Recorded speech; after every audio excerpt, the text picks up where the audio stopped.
We lost Brooke. Brooke, are you there?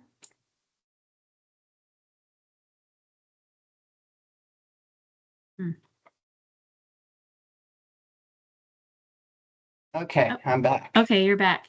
Okay, so this is it is 1 p.m. on July 13th, 2026. This is a meeting of the Land Use Review Board.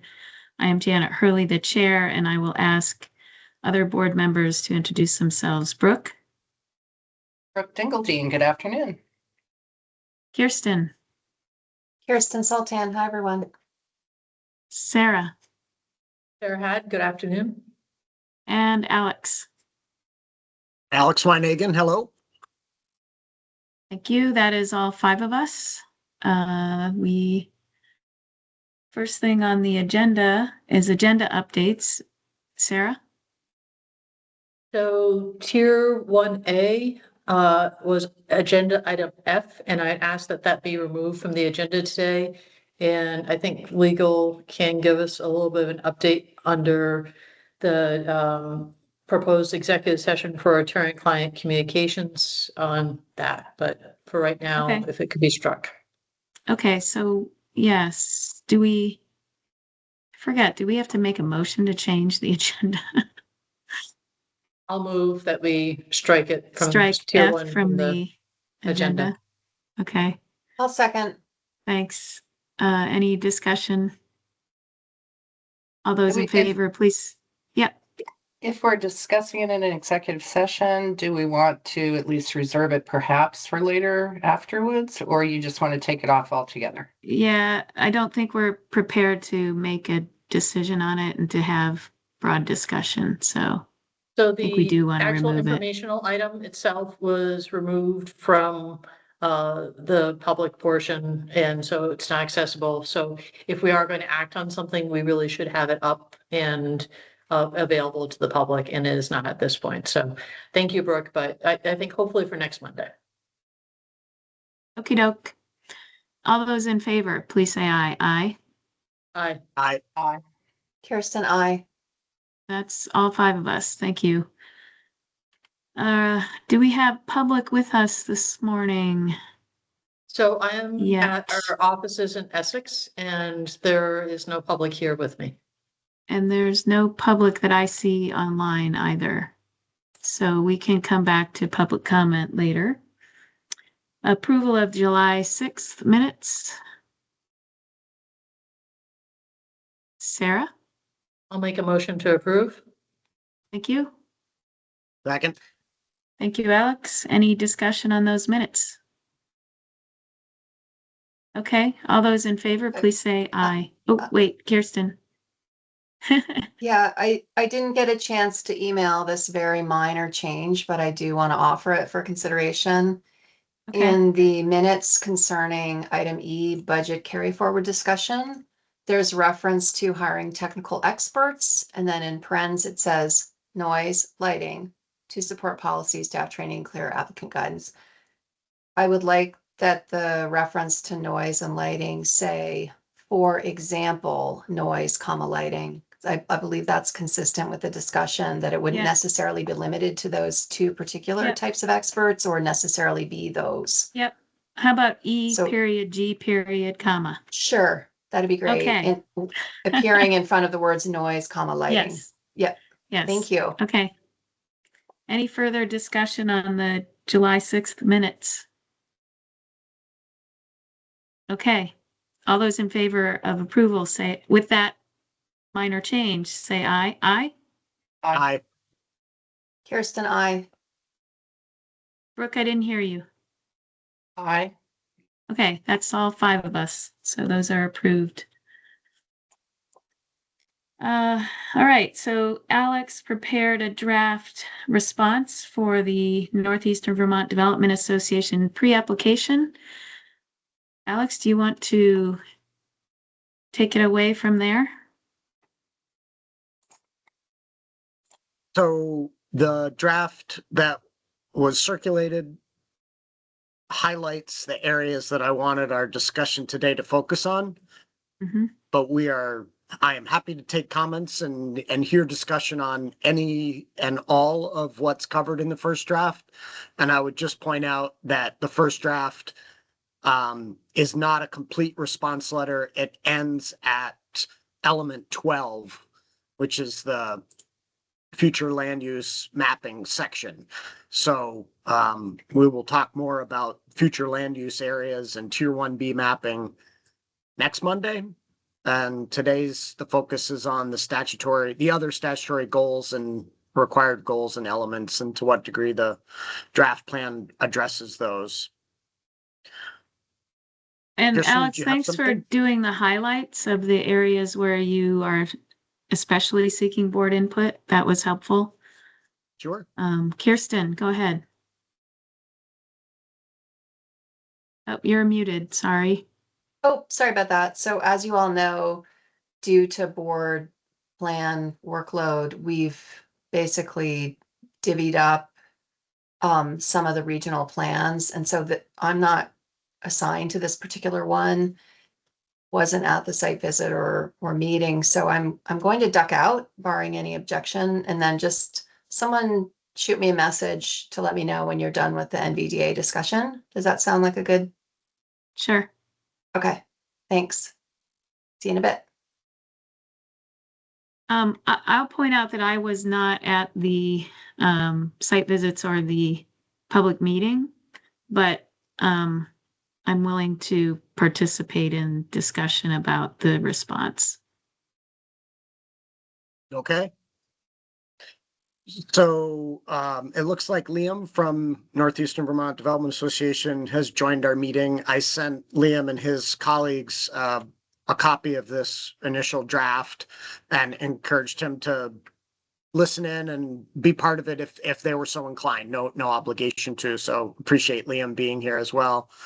So yeah, as I indicated, this is just the first portion of the draft response, excluding the future land use mapping in tier 1B areas, and the areas in the plan is great. and it complies, I think, with the bulk of what the statutory requirements are. But there are some areas where I thought more was necessary in order to fully conform. And so again, those are the areas highlighted in yellow that I thought we could talk about. So if you'll indulge me, I want to jump to the first yellow highlighted area, which is goal 5. Alex, do you want someone to share screen? I'm happy to do that if that would be helpful for folks. Otherwise, if people have it up on their screen and we don't need to do that, that works too. Would you like me to I share think we screen? should share screen for, the recording and whatnot, and I can do that if you would like me to. No, that's all right. I've got it. Okay. Okay, so I have advanced in the document to goal 5. Goal 5 requires the plan to identify, protect, and preserve important natural and historic features of the Vermont landscape, and it gives 4 specific examples. And like I said, plan's great. There's a lot in the plan on natural and scenic resources and watershed health and flood resilience, as well as historic and cultural resources. But I didn't see a clear identification of the items that I list, which are specifically referenced in the statute. So significant natural and fragile areas, outstanding water resources, significant scenic roads, waterways and views, and important archaeological sites and archaeologically sensitive areas. So again, my suggestion is to respond that does not conform to goal 5, and those areas need to be better identified. That's consistent with what we have provided other RPCs that have gone through the pre-application process, I'll just point out.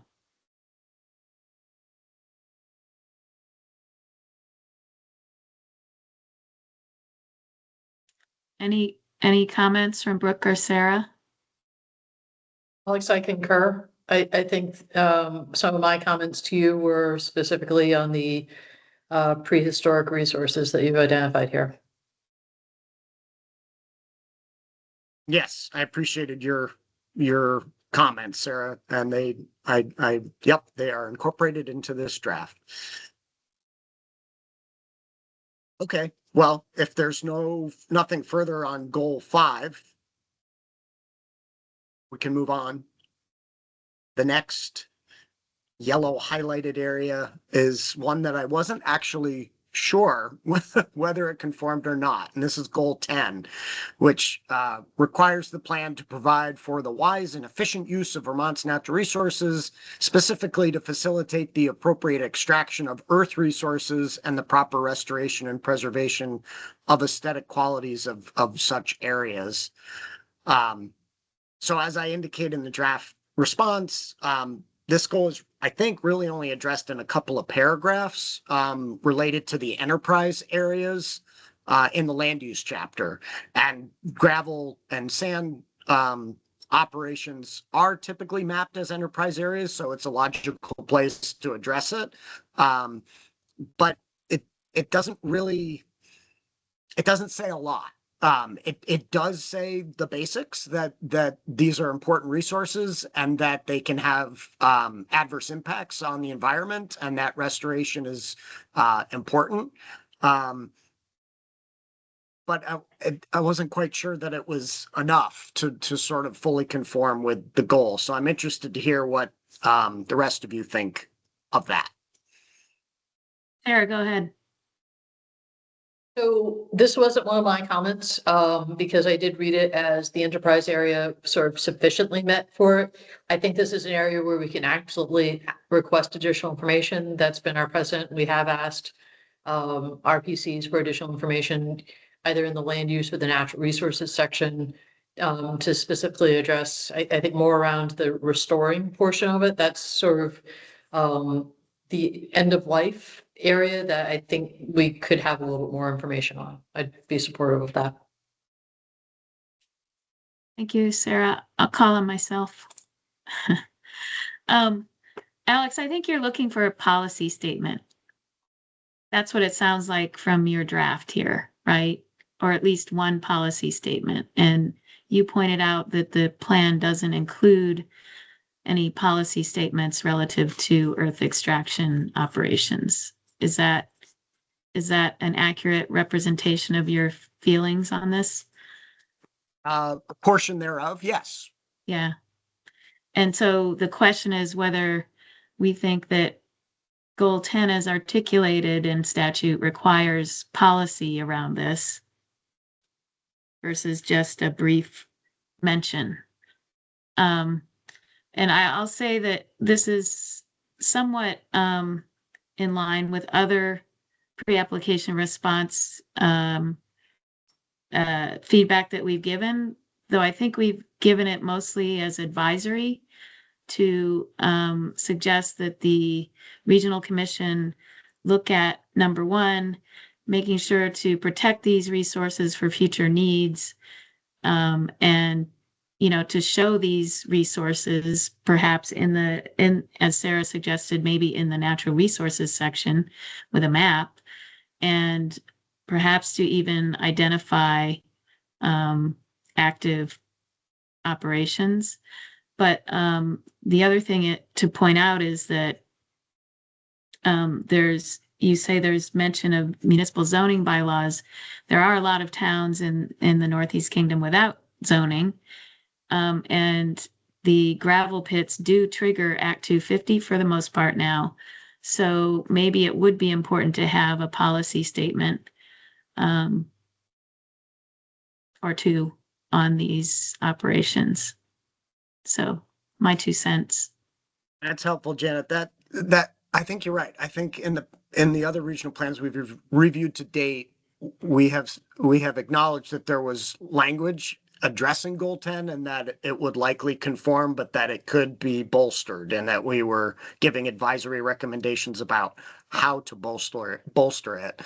And that's why, as you can see in the yellow highlighting, I didn't pick one or the other. I wasn't quite sure. So I'm happy to turn it into that, that the draft appears to conform, and then provide advisory recommendations on how to improve. Can we hear from Brooke before what do you think, Brooke, on this one?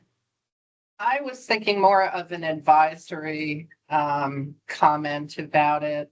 I do agree with you, Janet, on, there are a number of municipalities or large percentage or a percentage of them in the Northeast Kingdom that do not have zoning locally. So I'm not adverse to the suggestion. I'm just not convinced that it's a defect. Okay, Or a Well, compliance issue. Sounds like consensus to me. I'll change that to conforms and add advisory recommendations pursuant to what we were just discussing. Okay, so moving on from goal 10. The next area is goal 15. That requires our discussion in my mind. And this was a tough one for me in reviewing the plan because the executive summary does an admirable job of talking about this new plan requirement and tries to sort of summarize 3 basic categories of environmental benefits and burdens. But to my mind, it didn't fully enumerate what the various environmental benefits and burdens were and how those were distributed across the region and in what way the plan was going to seek to address the disproportionate distribution of those benefits and burdens, particularly with regard to the environmental justice focused populations. Like a lot of the plans, there are environmental justice pieces and benefits and burdens pieces integrated into various chapters. So it's not like it's not addressed. It's just that it wasn't clear to me that it was fully addressed. And that's why I kind of tweaked our template language to say that the draft plan appears to be incomplete as opposed to conform or not conform. I can change it back to, one or the other. But anyways, that's where I'm at. I'm curious what others feel about this particular goal. Alex, I agree. And this again is very much in line with what we have seen with other plans where they do pay a lot of attention to environmental justice in their new plans, but they haven't necessarily done the analysis of disproportionate benefits and burdens. So a little bit of a geography based analysis, I think, should be done. And if any burdens or disproportionate benefits and burdens are found, then there should be some discussion of that as well. I'll chime in. I totally agree with what you have identified, Alex, and as Janet has just articulated, especially on the burden side. Sarah, do you have thoughts? So I think that he encapsulated some of my comments on this. I think Okay. there's a very good in the executive summary, sort of an overview, but I would love to see it more woven into the actual plan. And Alex, for what it's worth, I think saying it's incomplete is sort of a feel-good way to go at it. Are the references to the adopted plans of the Northwest region and Lamoille County appropriate here? I felt they were, that's why I included them, but I also didn't want to overstep if the board is not comfortable referencing other regions. We haven't made our final say on Lamoille, although we have on Northwest.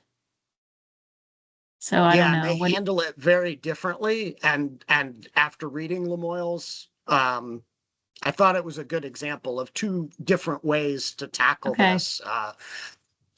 But that's my question to all of you, is whether you feel it's appropriate to mention those 2. I think it's fine. This is advisory information that we're providing. I think we used Northwest in the past as an example to follow. So. And while Okay. we're not at the finish line with Lamoille, I think when we did that review, we sort of pointed to Northwest. Right, and we hadn't given our final decision on Northwest either, so, yeah. I think it's appropriate. Okay, Sarah? well then, yeah. Yep, okay. Liam? Go ahead. Hi. I don't know if this is the right time to ask this, but when you're talking about geographic analysis, are there certain things that you're looking to be analyzed? Because we have an analysis of income levels in our executive summary, but it's clear that you're looking for something more, and I guess I'm not really sure. If you just say more analysis, I guess it's a little unclear to me what Yeah, you're looking for. So the environmental justice law defines environmental justice focused populations by census tract.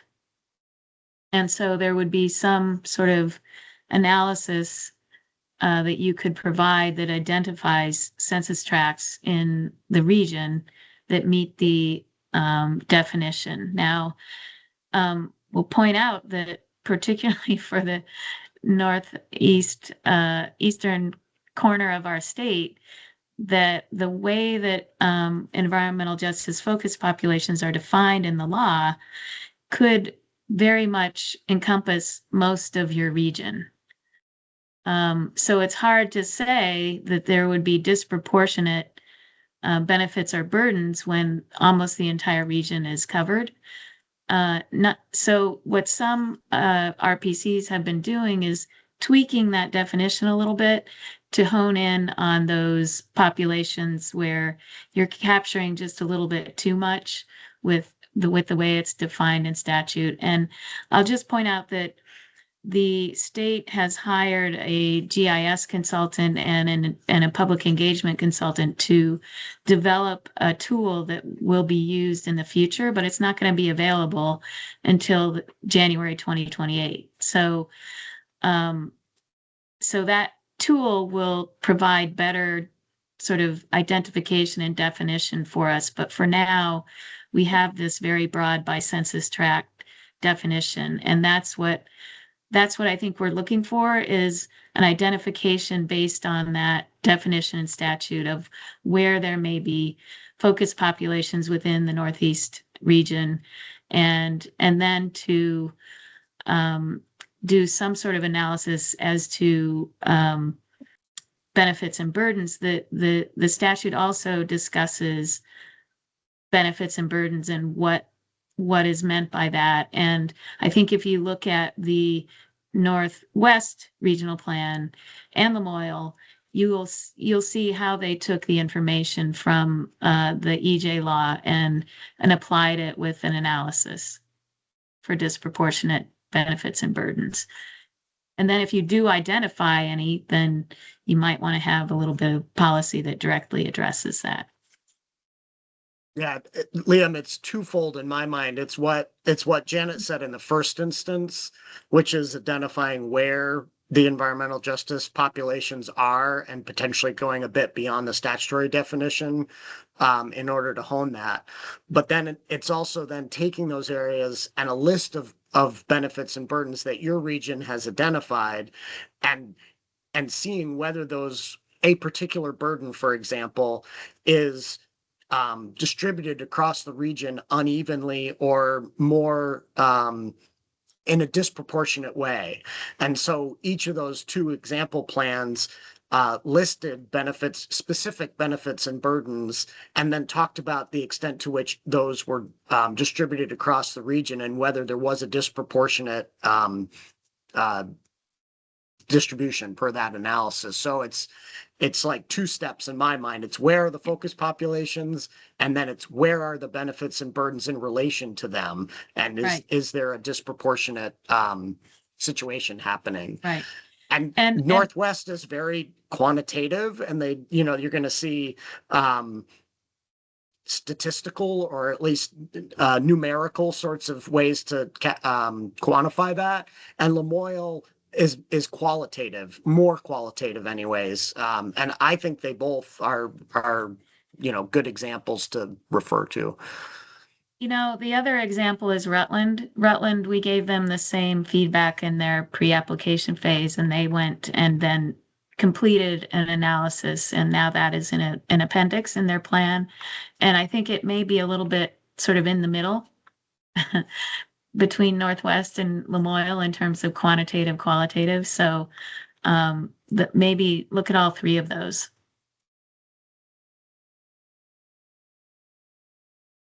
That is helpful. Thank you. My other question has to do with when you talk about, what's the word you use?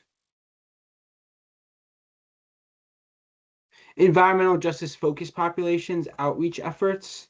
Are there specific mechanisms that you suggest? Because we tried to look at what Chittenden County did, and they engage with a lot of nonprofits that just don't Yep. really exist in our region. Right. So we were struggling to identify more than one or two partners in that regard. That's a great question then, if you don't have local partners. So Liam, there's two ways in my mind to do it. One is to reach out directly to those focus populations. That can be difficult, and that's where working with partners that have established relationships with those groups might be easier. But those are the two ways to do it. And yeah, I'm not familiar enough with the various entities in your region that work with those populations. I mean, environmental justice focused populations include folks on the lower household income side of things, and I think that's going to be probably one of the most significant focus populations in the whole state, frankly, but certainly within the Northeast Kingdom. So I don't know if perhaps there are groups relevant to the region that work with affordable housing, lower income advocacy, household advocacy, that sort of thing. Parenting, organizations for single parents. Yeah. I wonder if you could check with the Department of Health, Liam, because they did equity analysis statewide a few years back, and they may have identified local partners. The Vermont Center for Independent Living, if there's a local chapter, there's not. Huh. Okay. So, yeah. But like, would Meals on Wheels be the sort of thing you're talking about, or Yeah, housing trusts? Yeah, I mean, insofar as they serve disadvantaged people, yes. So, Sarah,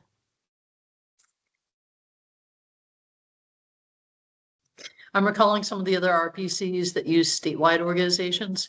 I think one did the Vermont Agency on the Blind. There's Agencies on Aging. They're more of a statewide entity, but they can often point you to hopefully some more localized contacts. So I think Rutland did that, some others, because not all areas are as robust with services. It's a challenge. Do the rest of you know if CVOEO, functions outside of the outside of the Champlain Valley, which is right in its name? it does a little bit, at least. I don't know if it reaches to the Northeast Kingdom. Have you had any work with It them, reaches down Liam? here, so No, I think I have some ideas. We could reach out to the affordable housing provider, the local counseling on aging, things like that. But I'll definitely have to discuss with our team. Yeah, the reason why I brought up the Champlain Valley Office of Economic Opportunity is because they have a mobile home advocacy unit within their entity, and I think they work statewide, even though they're called the Champlain Valley Office of Economic Opportunity. And I've had good experiences with them, but it's been in this particular region. But I think their advocacy for folks in mobile home communities is statewide, and that seems like a community that might be worth reaching out to directly, and maybe they could help on that front. You said it's the other Champlain thing- Valley Office of Economic Opportunity. CV, yep, CVOEO is their acronym. oh, yeah, oh, yeah. The other thing you could check is, refugee resettlement agencies, because I think they work more on a statewide level as well. And, I think, Dave, you have your hand up. Go ahead. Yeah, we do have agencies. There's the Northeast Kingdom Community Action, so it's sort of like CVOEO. Yeah, We also have Rural Edge, which is our regional affordable housing provider. And then we have some other smaller groups that sort of the long-term recovery groups that work from the flooding we've had the last few years. So okay, great. All right, well, if the board's good with goal 15, I'll move along.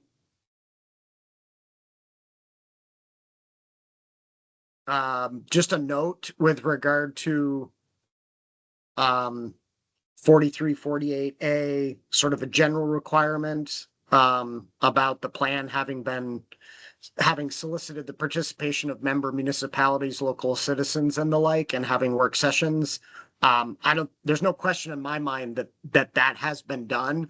I think the plan demonstrates quite a lot of outreach to municipalities in particular, but I put this in yellow just to reemphasize that per goal 15, there are other groups besides municipal officials that need to be part of the conversation. And that per goal 15, some more needs to be described on that front. So moving past that, so the statement of basic policies in 4348, I'm proposing that we say that the draft regional plan appears to meet the requirement for a statement of basic policies of the region to guide future growth and development. But I am just pointing out that most of the regional plans that I've been reading so far have their own set of sort of general policies. And in this plan, it's just a restatement of the 15 statutory policies. I don't know if there's anything wrong with that, but it is different from what I've seen elsewhere. So I just highlighted that in case anyone else felt that was an issue. Anyone?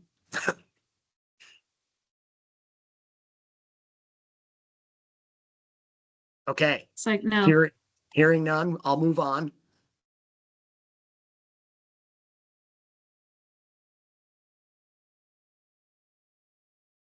Okay, so I'm going to back up here.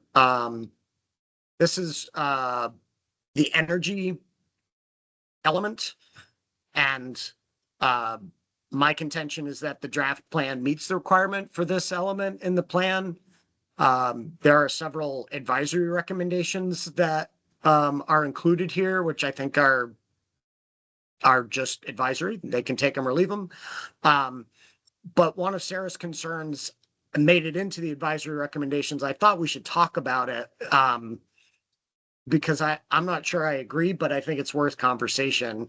So Sarah, do you want to speak to that rather than me reading your text? It's regarding the no further large scale commercial or utility scale wind turbines. Sure, it was just something very different than what we've seen before. And I will say, we just last week were in another area of Vermont that has a very large scale commercial wind area too. And they did not say anything exclusive of it. And it was just interesting. So often with land use in municipalities where we can't exclude uses, we have to prepare to accommodate them in different ways. And this was sort of a very exclusive defining language that I felt the need to sort of highlight for discussion. Yeah, and my sense of it is that I think they're making the case in the plan that this region has already gone way above and beyond their Wind generation. their responsibilities or their component of the state's sort of wind energy, because they have two large utility scale wind installations. And so my sense is that they're saying we've done our part, and if more is going to happen in Vermont, it should happen elsewhere, not in this region.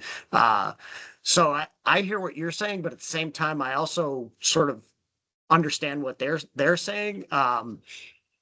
And yeah, the way the energy planning is approached from the Department of Public Service, it allows for that. If a region has, tons and tons of solar, and they've met their regional goal already, they do allow that they can say no further, large scale. I'm pretty sure. And so it's something that I think we could, I think it's okay to leave it in there as advisory, but it's something that the Department of Public Service will probably weigh in on. And I don't know if we've gotten comments from them yet on this one. I don't think so. I looked at all the comments and I Okay. don't recall there being a comment about this from them. Yeah, Brooke. I'm not familiar with what you're referring to over at the PUC. Clearly, this is one of those provisions that I have some concern about mandatory language and its use, and overextending mandatory language in an aspirational planning document that might convert it into a regulatory document, as opposed to the use of the policies expressed in a regional plan or town plan for that matter. Then those standards or clear written community standards being used in a regulatory proceeding. And so I think that there are limits to that. I'm not sure how to, at this stage, express my concern, because I'm looking at different plans right at the moment. But to me, the notion is that if it's a policy and you want it to be recognized either in Act 250 Criterion 8 as a clear written community standard on aesthetics, like not on that ridge line, not on that mountain, Mhm. That's one thing versus a complete prohibition of a use that Sarah was mentioning.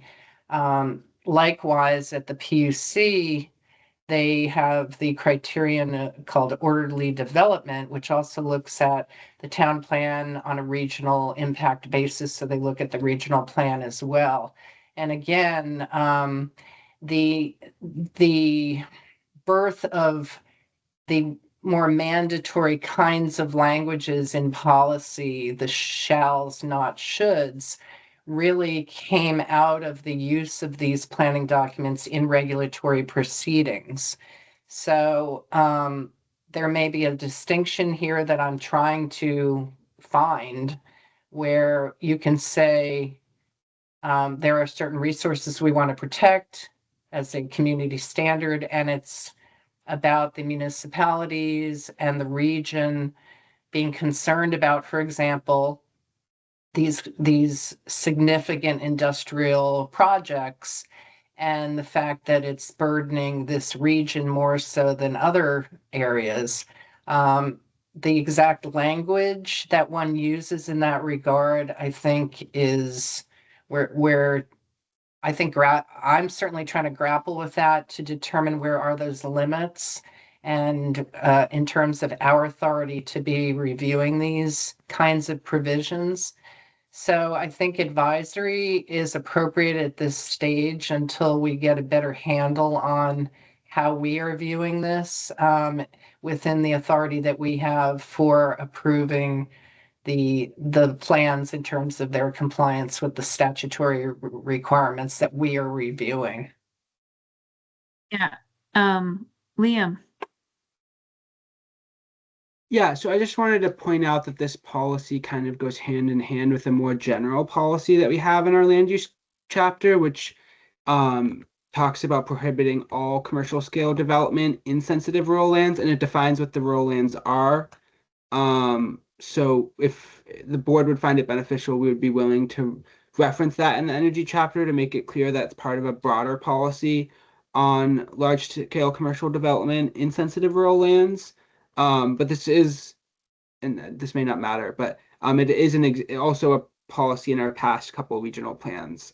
So it's something that is not new to this plan, although obviously the LURB review process is new, so it could be considered Right, and differently. Liam, you've gotten a determination of energy compliance or enhanced energy from the department in those previous plans with this policy? I would defer to Dave on that matter. Dave? So Yeah, you yes, have we have. enhanced energy planning Yep, status. we had the enhanced designation, yeah. Okay. I do think that's really an important facet to this, which I wasn't aware of. If the Department of Public Service, is okay with this sort of exclusionary language with regard to commercial wind in a region that already has a lot of it, I don't think it's our place to tell them they can't have that provision in their plan. But I also very much agree with and empathize collaboratively with Brooke in that given that we're reviewing some other plans that have much more extensive mandatory provisions, I am also wrestling with what is our role as a board to review for conformance with statute, and what is our role to police regulatory provisions in a regional plan. And yeah, we'll have to talk more about that above and beyond this plan. But it sounds like the board is generally okay with this staying as an advisory recommendation and leaving it at that, with the basic premise being that the draft plan appears to meet this energy requirement. Okay. Go ahead, Brooke. I'm not sure. Because I think the overlap of the public, the PUC process, the Public Service Department's authority over this, because I think it's the department, not the actual commission, but I may be wrong on that. Yeah. No, it is.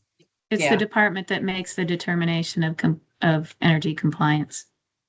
I think that is very important and a huge distinction between some of the other provisions that we may have to wrestle with. I think it's sort of a trump card in a sense, because I think there is a pretty clear line of demarcation on those enhanced energy plans. But again, we do have to look at these things, but according to the statutory provisions that we're reviewing it against. So I'm not sure the answer to this at the moment, Alex. Maybe we can think about it and revisit it next week. Sure. But at the moment, I'm not going to make any changes to this draft. So you're likely going to see the same language next week, just filled in for the future land use mapping areas. But yeah, we're definitely on tap to discuss this again at next week's meeting. So we can take it up further then. Right. Okay, so that was the energy piece. I'll move on. Implementation is another required element of the plan. The plan must contain a program for the implementation of the plan's objectives, including a recommended investment strategy for regional facilities and services. I didn't think the plan really met the standard on this one. Like most of the plans, there are objectives and strategies at the end of each chapter, but I don't see that as the same thing as an implementation plan.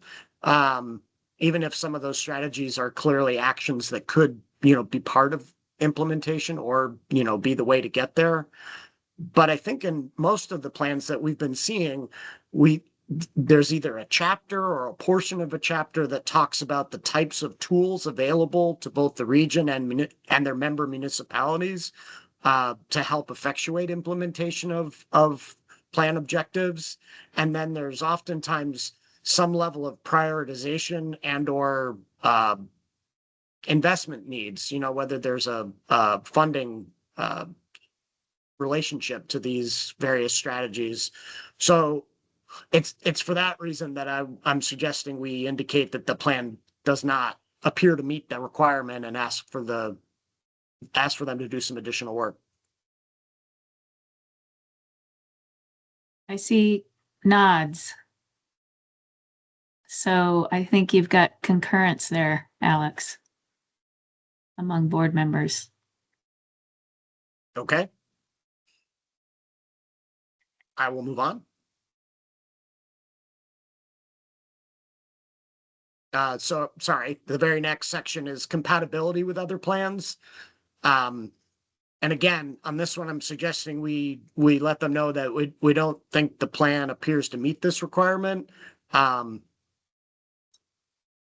Largely because there's just not a lot said other than enumerating who the adjacent regions are.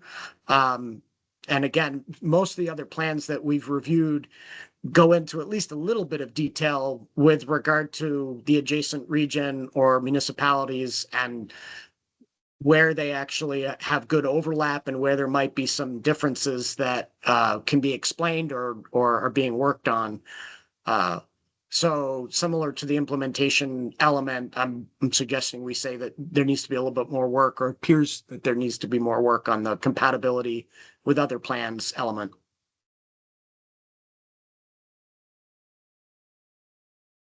There's at least, yep, nods again. So agreement.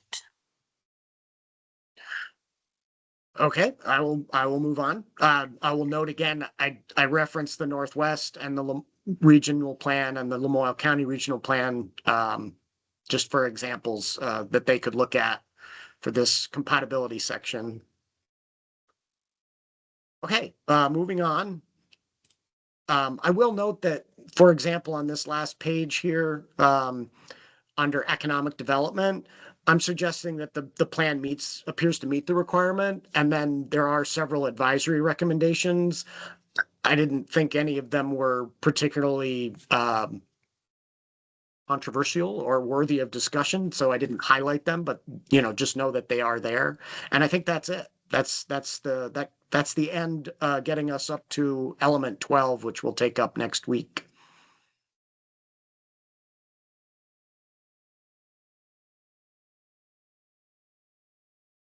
Any other comments? Oh, Brooke, go ahead.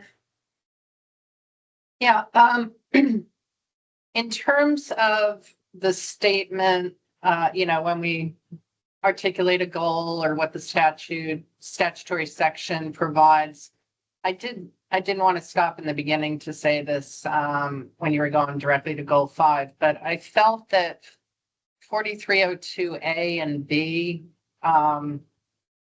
have A is the general purpose, but B actually has some enumerated goals, even though they're not the specific goals. I think they're the general goals. And I felt that for informational purposes, it would be useful to put the statutory language in there, not just here's the section number and we're saying that you're appear to comply. You could send a act250.board@vermont.gov request to change the shell on that, Brooke. Something I've been kind of wondering too, like why not put it there? I think it was in there at one point and somehow got excised.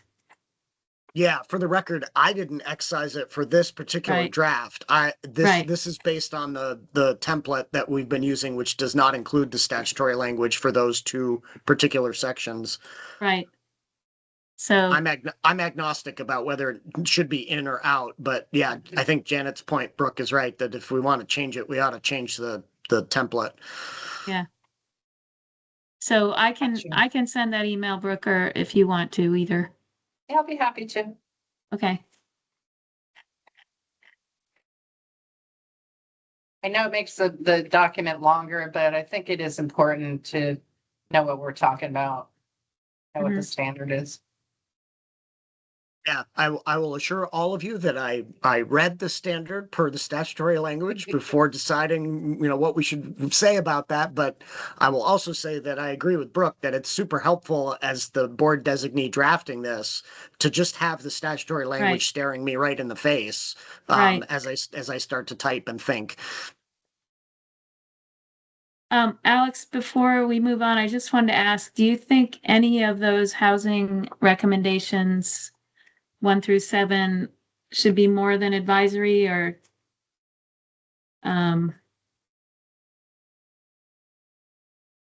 like the mismatch between needs and homes with an aging demographic? It sort of comes up 3 different ways.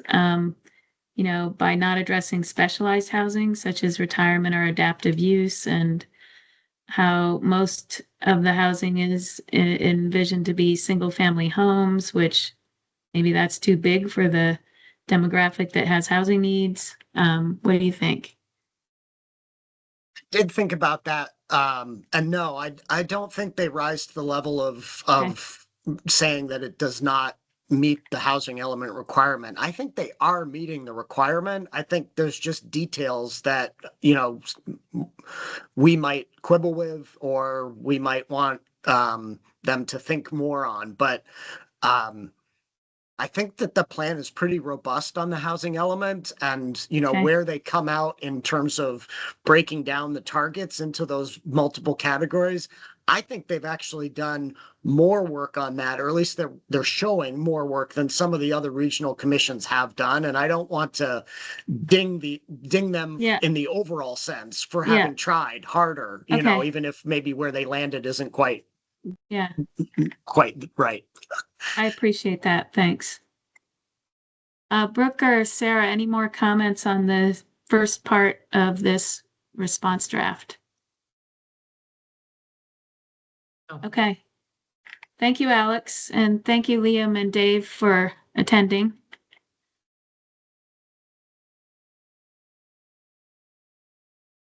Thank you too. Next, oh, yeah.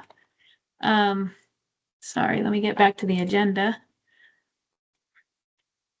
So the discussion and possible action on Regional Planning Commission application guidance. So we posted with today's meeting a document that's sort of a clean version with just a couple of highlights. But I would refer back to the previous meeting where we posted a redlined version so you can see where the changes were made to comply with Act 152, previously S 325, and a few other tweaks and modifications. So do board members am I in the right? Yes, okay. Do board members have questions? Should I show one or the other of those on screen? Alex? Yeah, probably showing it on screen would be helpful, as I think I just have a couple of nitpicky things. Okay.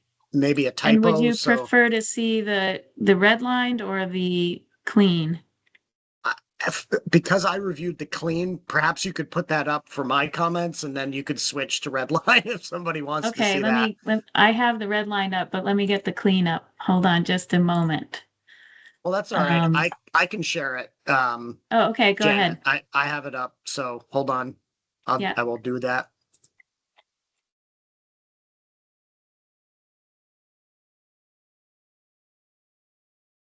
Thank you.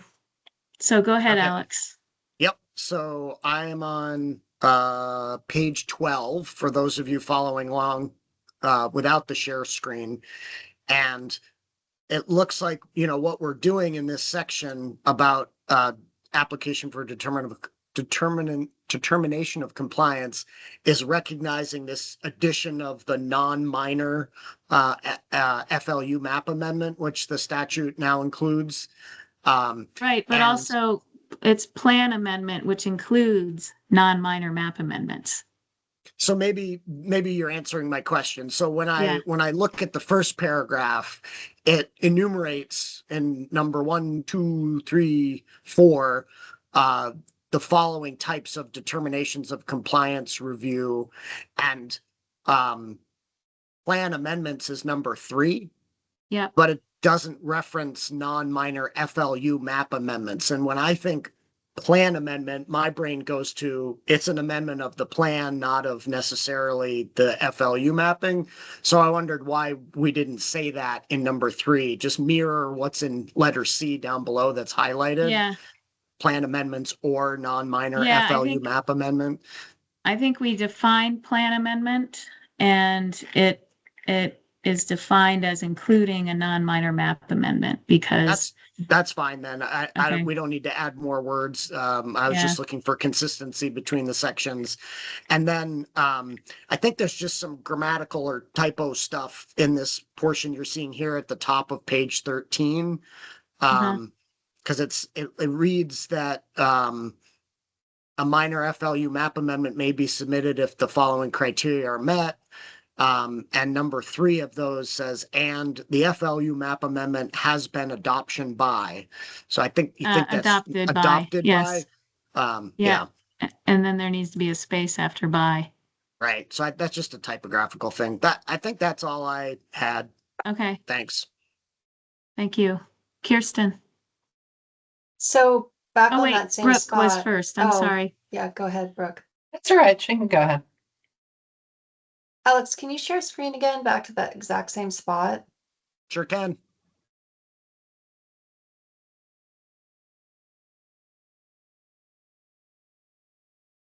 So for the minor flu map amendment, the wording suggests that more than one municipal legislative body would need to vote in the affirmative concerning the map amendment. And my It understanding affects is more than that, one. right, my understanding is that it could be limited to one.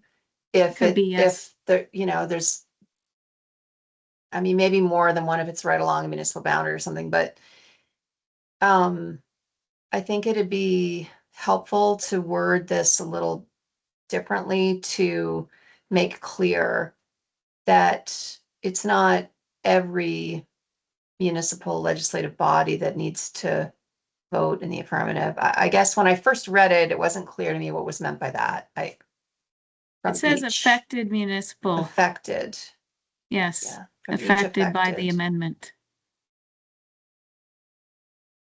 Yeah, Kirsten, I think with the word affected, it seems like it reads think it's- right to me. I mean, it You seems and- clear. Okay, if you're both thinking that that is logically interpreted as could be just one,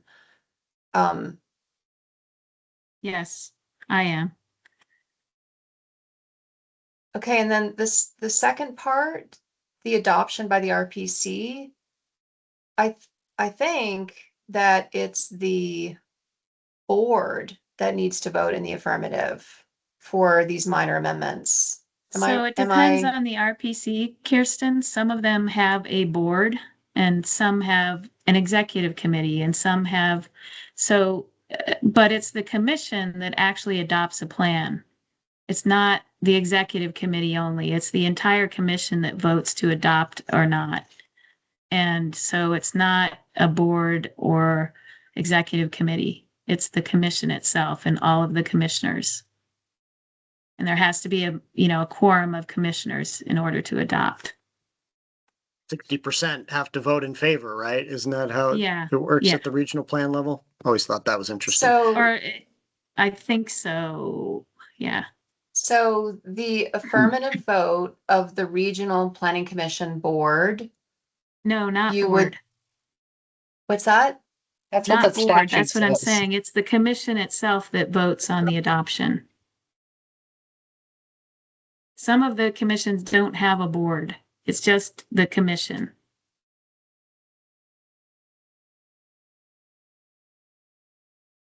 So for those that do, would we accept affirmative vote of the board? I guess I just want to make sure that, because I think that's still the wording in the statute.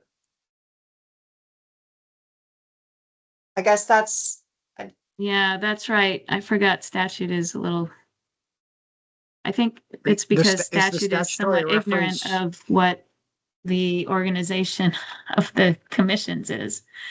What it suggests is that maybe these minor map amendments don't need to go to the full commission. Right, my understanding is it says, Hmm. Request may be submitted after an affirmative vote of the municipal legislative body and the Regional Planning Commission board.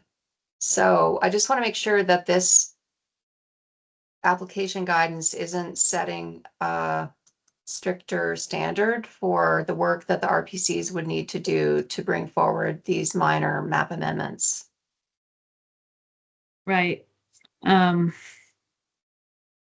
As I say, I think that it's a reflection that the statute doesn't reflect the actual organization of many of our regional planning commissions where there is no board.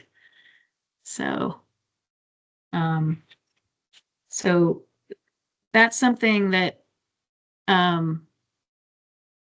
this isn't changing from what we had previously, and I would ask that that's something that we can have Rebecca do some more research on and get back to at a later date so that we can adopt these updates that bring us into compliance with Act 152. That sounds good.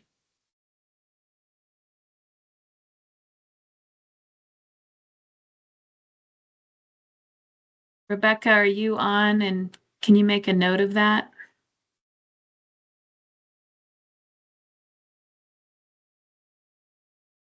While she's doing that, the Yes, statutory Janet, I'm ref- here and I'm making a note now. Okay, thanks.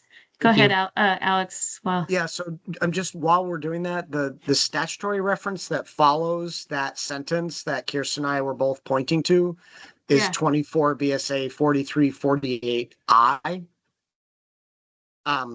I just saw that Alex and I Is that updated the it. right statutory reference or? I think No, it's J.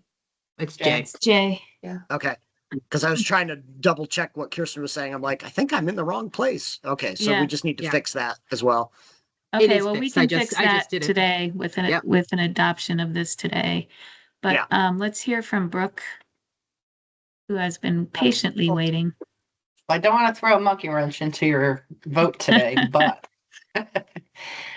I am not convinced that the minor flu map amendment process is consistent with statute the way we're articulating it in this guidance. Because to me, 4348J that governs minor amendments to the flu map, it seemed, and my understanding was that the minor map amendment, which is defined, I think, by our guidance as less than 10 acres, was supposed to be a quicker process. And I think Yep. that is reflected in the statute. Right. And so the note, actually, if you could unshare this document, I'd like to share my version of it, if I could, because I feel like we are putting, before I share anything, I just want to focus on J, which talks about the request, and they're talking about minor amendments to the flu mapping. The request may only be submitted to us, the LURB, for our consideration. It doesn't even say that we have to approve it or anything, which is interesting, but it says the request may only be submitted after an affirmative vote of the municipal legislative body and the Regional Planning Commission board. I think that was intended there, whether it's an executive committee or a board, so that it's not the adoption process. It's just the board saying, yes, this is okay because it's this minor amendment and we don't want to put them through the whole process of adoption and public hearings and all that because it's so minor.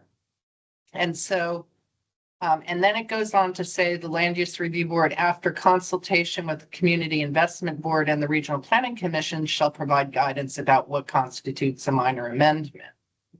And then in the statute, it talks about minor amendments may include any change to a flu area consisting of fewer than 10 acres. But then it says a minor amendment to the future land use area shall not require an amendment to a regional plan and shall be included in the next iteration of the regional plan. And then it says we can adopt rules to implement this section. So it sounds to me conceptually that this is something that their board can say, hey, okay, they send it to us. I guess we do some kind of approval process. But it's like, they're not even required to submit this to us. The second sentence of this section says that they may submit it to the Land Use Review Board for our consideration.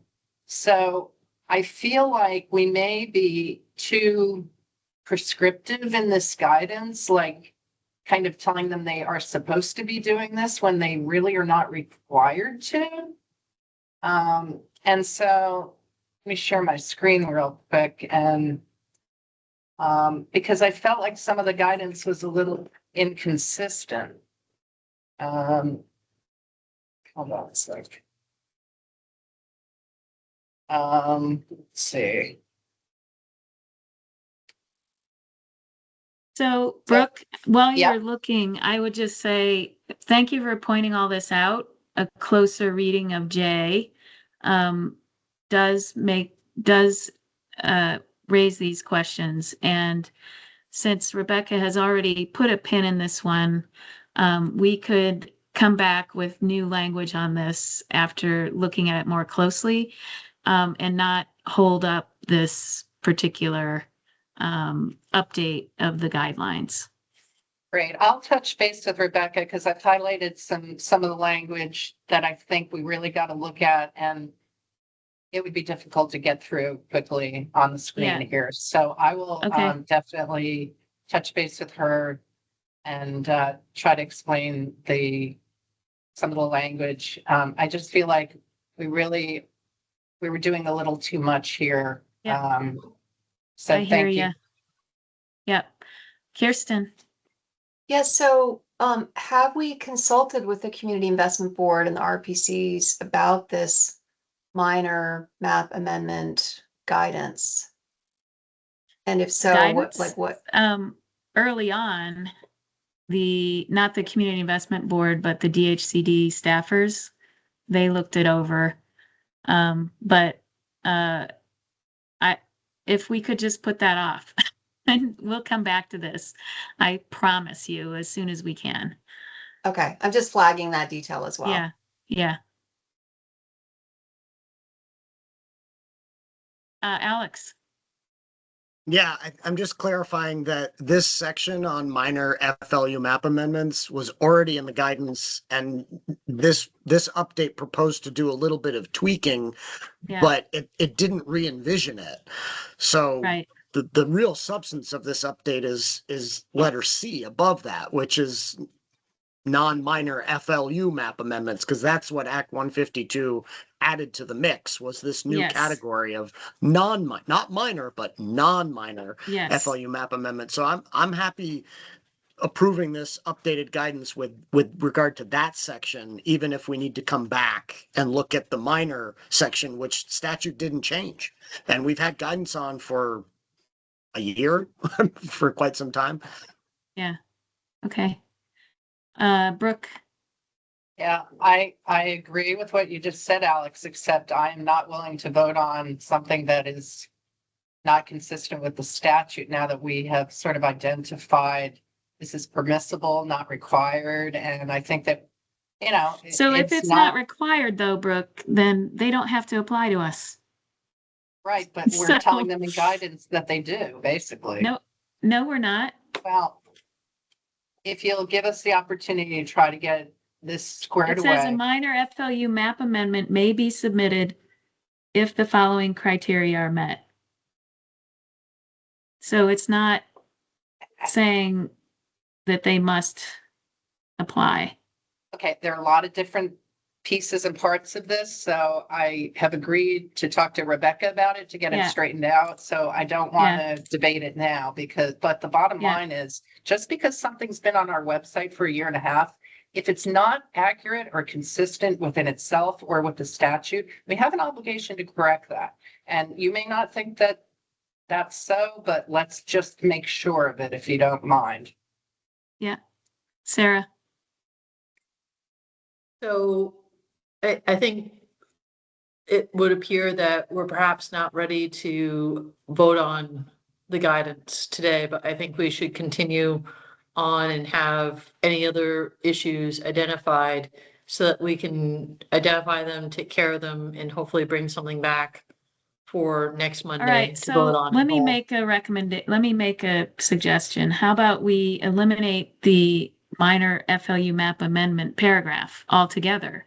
Since it's not, as Brooke read the statute, it's not even required. And then we can come back after looking at this more closely with proposed language to reinsert. Because I really would like to get this adopted with the Act 152 updates in it. It's just not that simple, Janet. I mean, there's more than just one paragraph that needs to be corrected and compared. Is anybody coming with a flu map amendment right now? A major, a non-minor one? No, Well, then what's Right. the harm of going one more week and trying to get it right? Right, I'd rather not have, just in terms of version history, something pulled out just to be reinserted. Yeah. I think we could Yeah. wait a week and maybe get this right. Yeah, I agree. I agree. yeah. Sorry, Janet. We seem to never be able to get these things adopted. I just take keep a look getting at it pushed out. as, I take a look at it as, geez, we're refining things a lot, and we're even now catching things that before we did, and so We now didn't that we've see. caught them, let's fix them and improve upon it more. And we are dealing with statutory language that is silent at times, does not specify what's supposed to happen when it's submitted to us for consideration. It doesn't say what we're supposed to do if they decide to do that. Are we supposed to issue a decision? Or are we just supposed to go, oh, thanks?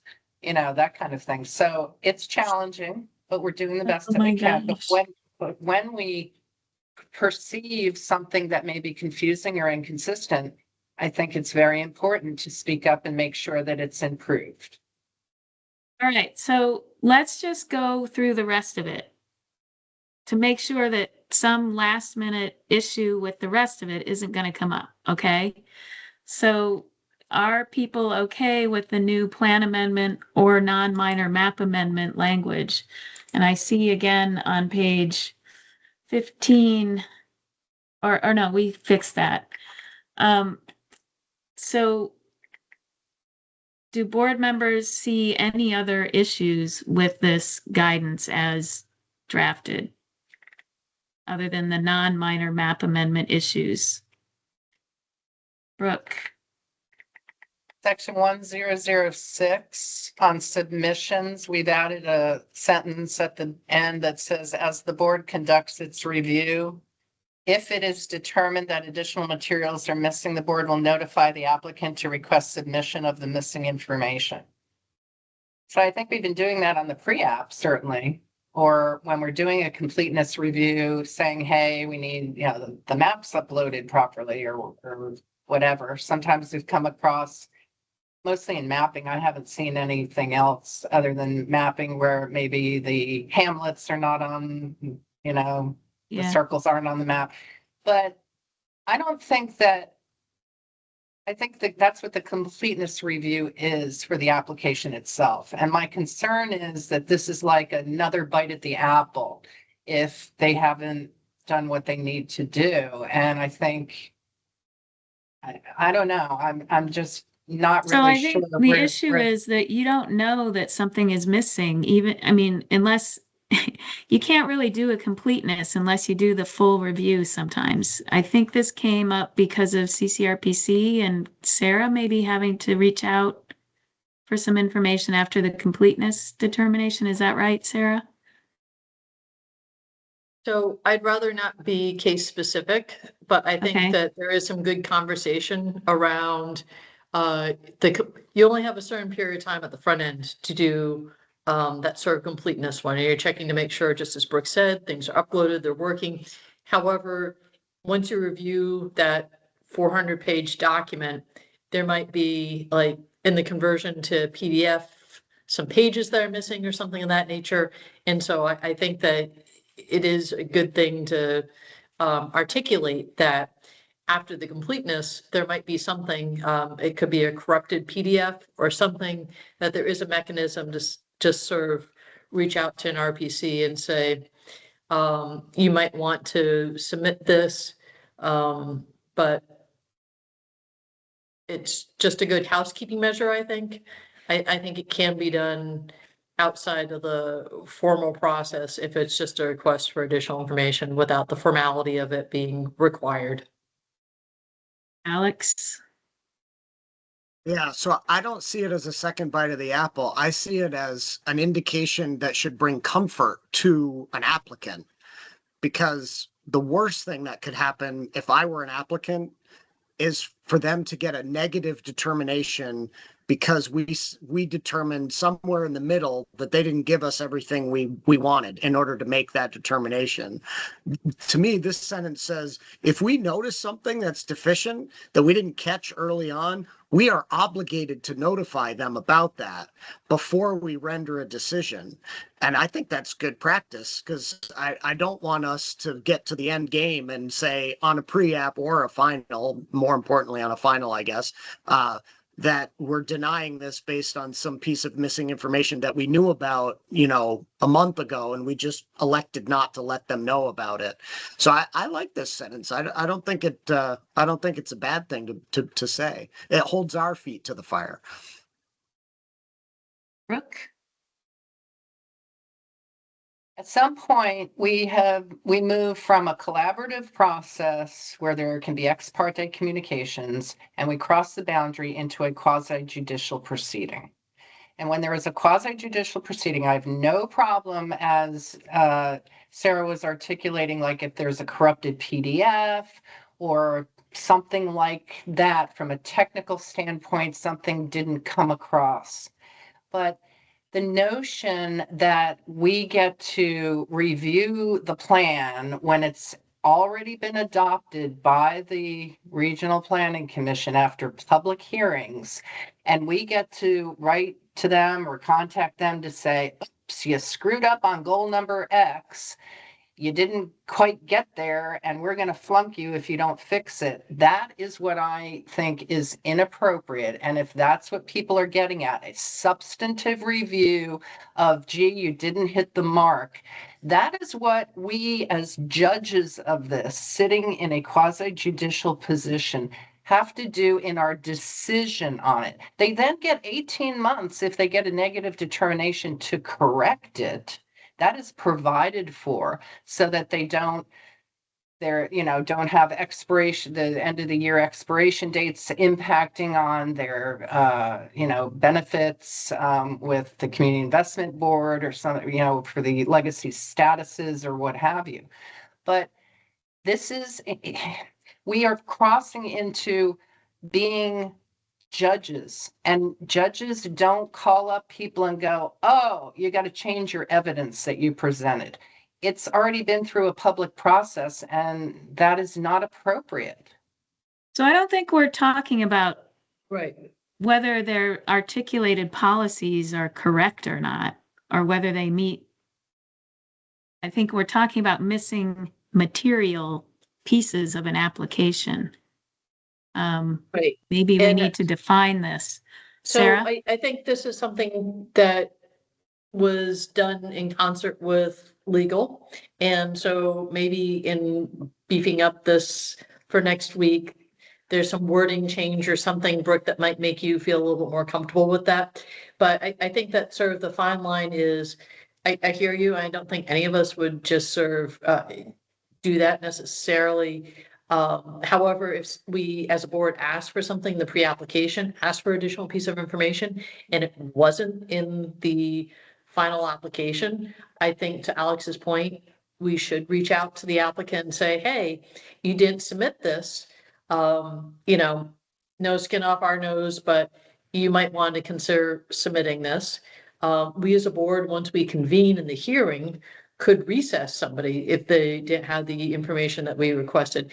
And so I think what this is trying to do is sort of avoid that sort of gotcha of getting into the hearing only to say, oh, we noticed that you hadn't submitted this 2 weeks ago, but we really needed to wait for the hearing, and now we're going to hold the hearing open and wait.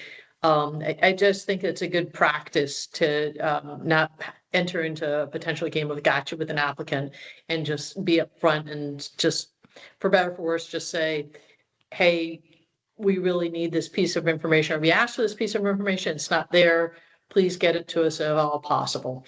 And the point So is that maybe, we didn't notice that it wasn't there until we got into the review. correct. So So, maybe there's some so wording that maybe there we is can a way to propose. define what this missing material, request encompasses. Without a board member passing judgment. I hear that concern from Brooke, and so maybe there's some Yeah. wording that she can propose. Kirsten, I'll just quickly echo that I think there is difference between the pre-application and the determination concerning the adopted plan that's already gone through a public process and been finalized and adopted and is now on file with us. So yeah, welcome legal taking a look at this and as part of like refinement of the document, potentially right, I including don't some think we're tweaks. talking about rewriting the plan in any way. The plan is the plan. It got adopted. This Yeah. is about Well, missing Right. supplemental information, I think. Right, so I So- think the guidance document can be refined to reflect today's discussion and in consultation with Yeah. legal. Yeah. Okay, Rebecca, I gather you took some notes on that aspect as well.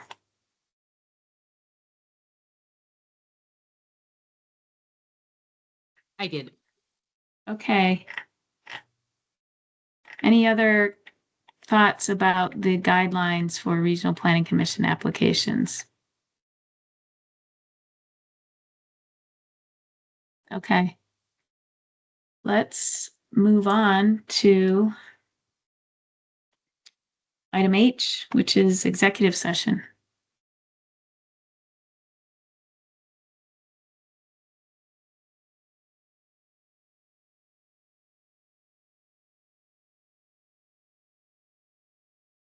Go ahead, Brooke. I wish I had that script available at the tip of my fingers.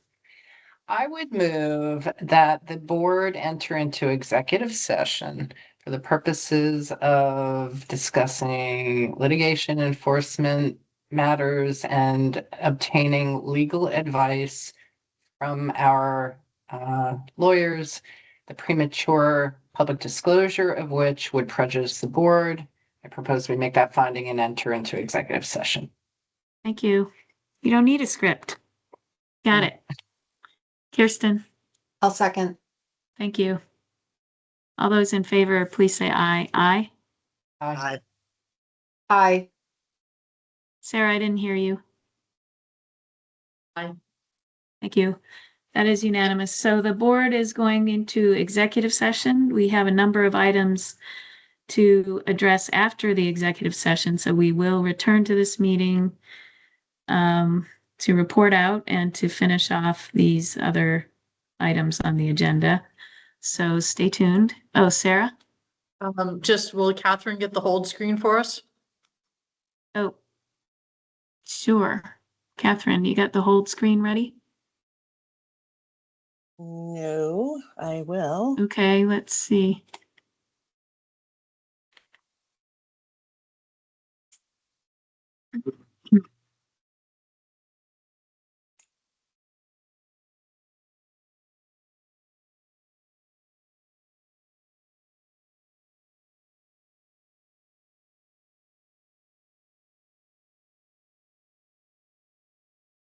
I have it if Catherine would like, would like someone else to put it up. Sure. Thank you, Alex. That way we don't delay things. Okay, will Sorry. do. Is having some connectivity issues, so thank you, Alex. Yep, no worries. Oh, you don't have access to the Y drive? All right, so we will return to this meeting after a bit.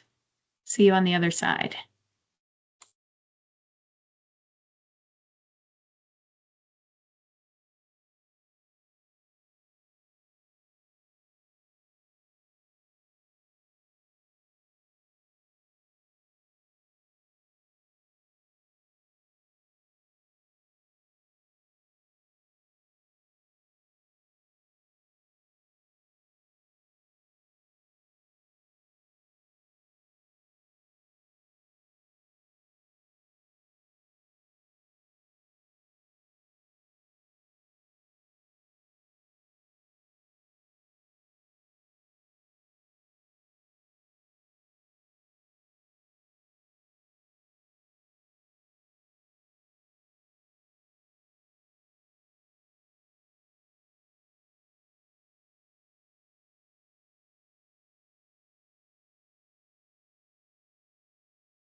We are back from our executive session.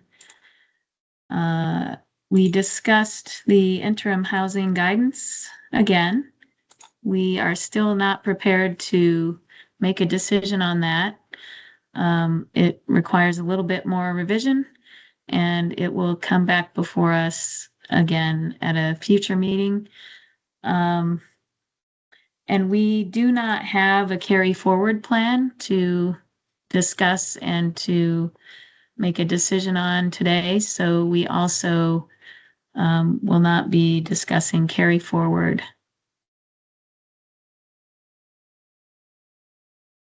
We briefly discussed Tier 1A application guidance just to clarify why it was being postponed with a little bit more thought on some of the definitions. Am I missing anything? Did I get everything we discussed in executive? Sarah's nodding. Brooke is smiling. Alex is smiling. Okay, I think we got everything.